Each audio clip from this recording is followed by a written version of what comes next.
امن یجیب المضطر اذا دعاہ ویکشف السوء، یہ 20ویں پارے کے پہلے صفحے پہ ہے، یہ یاد رکھیے گا۔ پہلے ہی صفحے پر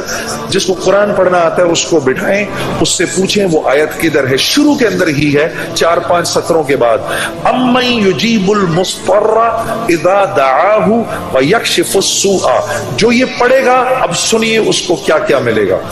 سب سے پہلے کہ اس آیت کو جو ہر نماز کے بعد پڑھے گا، اس کے بعد اگر وہ دعا کرے گا اللہ رب العزت فی الفور اس کی اس دعا کو قبول فرمائیں گے،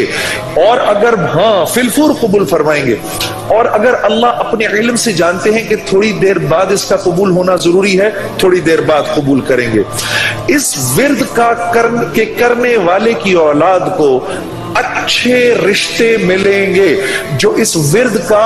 اہتمام کرے گا ہر نماز کے بعد ایک دفعہ، اس کو یا اس کی اولاد کو اللہ اچھے رشتے دے گا۔ اس ورد اس آیت کے پڑھنے والے کو جب یہ کسی مشکل میں پھنسے گا، اور اگر اس کی زبان سے اس وقت نکلا، اب میں جب آپ سے موبائل چھیننے آتا ہے نا کوئی، اس وقت یہ دعا پڑھو، اس کو نظر ہی نہیں آؤ گے، اس کو نظر ہی، اس ظالم کو آپ نظر ہی نہیں آئیں گے۔ یہ میں آپ کو بتا رہا ہوں، میری گردن پکڑ لینا، اگر کسی کو دیکھو کہ موبائل چھیننے آ رہا ہے، یہ دعا پڑھو، امن یجیب المضطر اذا دعاہ ویکشف السوء، اللہ اس ظالم کو ہمت ہی نہیں دے گا آپ کے پاس آنے کی۔ جو اور اگر کوئی غم مسلسل 6-7 دنوں سے آپ کی طرف متوجہ ہے، کوئی خوف یا کوئی غم آپ کی طرف متوجہ ہے، ماں باپ میں سے کسی کا انتقال، بھائی بہنوں میں سے کسی کا انتقال، اولاد کی طرف سے کوئی غم مل رہا ہے،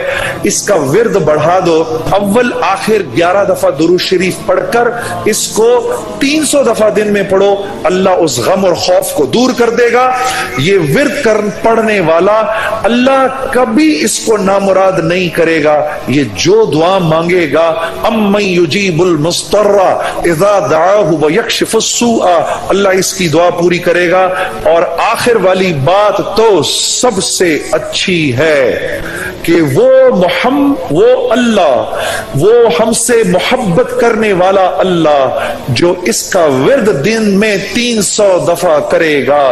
اللہ اس کے دل کو اپنی محبت سے منور کر دے گا۔